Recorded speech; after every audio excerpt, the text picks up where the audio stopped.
Rest well, Gilbert. Whoever did this to you should not have peace. They should not be alive. Period. I'm so enraged with anger. So over the past weeks, the craziest thing has happened in Kenya. I don't know how we've gotten to a point where to normalize unaliving other people, because there's no way you're going to tell me there's somebody who has been unalived but conducted in Kenya because he lacked 30 shillings to pay for his bus fare. How have we gotten to a point of society and yet we still claim to be Christians and all of us, oh blah blah blah, we love God, we love life?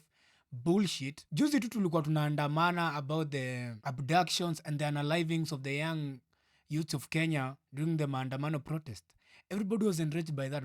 But mbona mi sioni like that same passion that we had against such evil happening in our midst? And that's why mimi nasemanga mimi si Mkristo, and you can hate me for all you care.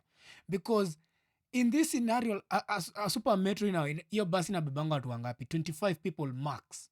So there was other 24 people in that same Matatu where Gilbert was unalived, and they did nothing. They did nothing at all. Na tuko hapa hivi tunadanganyana, we're Kenyans, we have to support each other. Fucking bullshit. The company bado inaoperate magari zao, it's a normal business day. And you know, ile tunanishtua with this particular story is that ujamaa after amerusha ujamaa nje, first of all, nobody complains. And this guy literally did his whole day of work. Normal. Ni kama amefanya tu kitu, it's a normal day. It's a normal day at work. How is it like unaliving somebody, it's a normal thing? Kurusha mtu nje ya gari juu ya 30 bob. Mi hadi sitafika mahali ya kwanza kuquestion ati mbona kwa mtu angeza mlipia. Mi sitafika hapo kwanza. Swali yangu ni to this conductor. Na ama conductor sijui ni bangi wanakuanga wamevuta saa ingine. Sometimes they reason like fools. Na sisemi yote ni wabaya, because I know friends of mine who do the particular, na wanakuanga wazuri kwa wase. How is it like there's this one particular person and like he's beyond the law? How did you come he's arrested at this point? Is he actually imprisoned sahi? Juu tunafaa kuongea jamaa akiwa in prison amefungwa kwanza. I made a joke yesterday about the death penalty. But I think on this scenario, we need to bring back the death penalty in Kenya. You take somebody's life, that's first degree murder. Because wezi niambia gari na move 100 miles ama 100 kilometers per hour, wezi niambia this guy didn't know this guy might actually end up dead. So ini kitu amesha premeditate. So which qualifies it as first degree murder. Na mtu kama huyu hadi afai kufungwa. Take somebody's life, the law should take your life as well. The law should take your life as well. Because when you are kazi gani, if an innocent citizen, whether amelakdo ama plus tunajua tabia zenyu, unapanda mat umeambiwa ni 30 bob.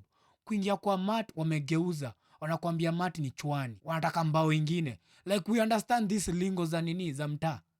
Unaingia kwa mat unasema kwa stage simuliniambia ni chwani. Ni mimi nilikuambia, inaanza kukua like a confrontation. Na mimi I always avoid asamanga my life is too important tuanze kubishana hapa juu ya 20 bob. Kama 20 bob ndio unaweza kusaidia, mimi nawapeanga. Na sibishanangi na mtu. You know, I had a friend of mine, tulikuwa tunaenda place fulani, and Donda alifanya the same thing. Tulikuwa tunafaa kushikia mlolongo. So umse akatuambiaje, kwa stage tuliambiwa gari ni 30. Kwa mat ndani tunaambiwa tulipe chwani 50 shillings. And you know, mimi juu mimi spendi mambo mingi, I paid. Call me a coward for all I care. But ubeshte yangu ye ako zile za hapana, mimi silipi. And you know, nikaona the temperatures were kind of rising.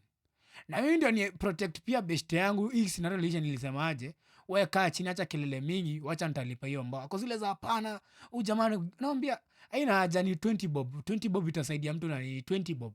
Mimi nikampea 20 bob, I dissolved the whole nini before he escalate.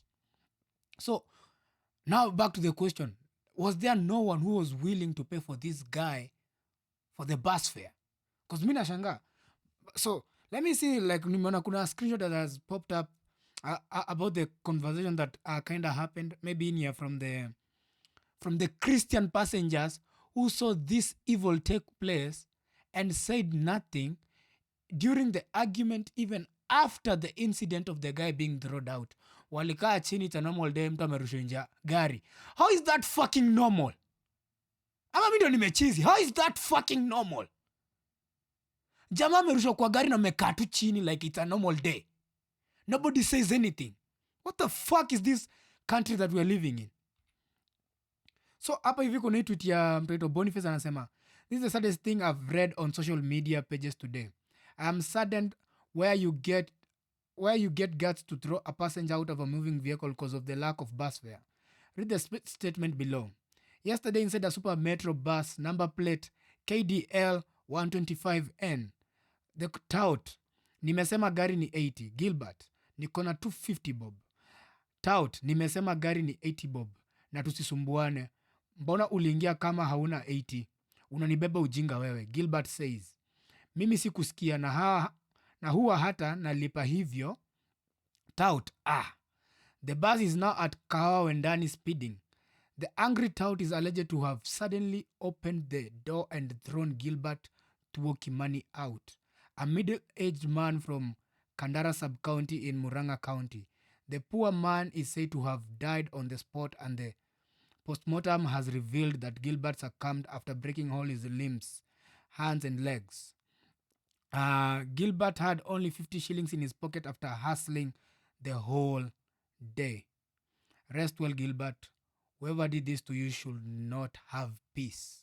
They should not be alive. Period. That is vigilante's take. You take somebody's life as innocent as this man was for 30 shillings, then it means you don't value human life. So which makes me think, how many people have you unalived? How many people have you thrown out of the Matatu? Is it the policy of Supermetro, mtu akishindwa kulipa 30 bob ama ashindwa kulipa hadi 10 bob arushwe nje? Is that the policy of Supermetro? And you know what? The solution is, because the government is doing nothing about Supermetro na matajiri wao, for all I care, this is human life we're talking about. Wakenya tunafaa kusimama pamoja again. Never board this Supermetro nini until they compensate this family. Na si ati tunasema ati they are going to redo the wrong. You can't rewrite the wrong. It has already been done. First of all, this guy, this tout should be apprehended na apewe the maximum sentence. That's why I am going to emphasize, bring back the death penalty. Watu kama hawa wakifanya vitu zingine wakuwa nafikiria, nikifanya hivi, what about me? And hawa watu wote walikuwa hapo hivyo, these bloody Christians. These are the same people who are going to go on Sunday. Probably they forgot about the whole scenario. But because najua ime blow up on social media, maybe now they are like, oh shit, at least mbona sikufanya hivi, mbona sikuongea. I know the guilt is eating all of you motherfuckers. The 24 of you, misi wabembelezi. All of you are fools. All of you are fools. Because how can a young man be thrown out of a moving vehicle? How sad. Hii picha is very sad. Very sad. Unajua kuna vitu za kwanga like accidents. Mtu amegongana gari, we understand accidents happen. But this is not an accident. Wezi niambia ujamaa alimrusha nje akijua ujamaa ata survive. He knew this guy would probably die. Premeditated murder. Juzi, I think it's in the state of California, one of the states in the US. There was a death penalty that was issued more than around 2012, if I'm not wrong. No, jamaa aliuliwa like, I think this week, beginning of this week, he was unalived. And he claimed to be a Christian. And his last words were, oh, my Christian brothers and sisters, let's try and debate against this death penalty. Fuck you. You deserve to die. You deserve to die. Because this guy unalived the parents of his, I think it was his ex or something. I could be wrong. And then on the last minute, Sunday wanajua, oh, unaliving is bad. But he literally took somebody's life.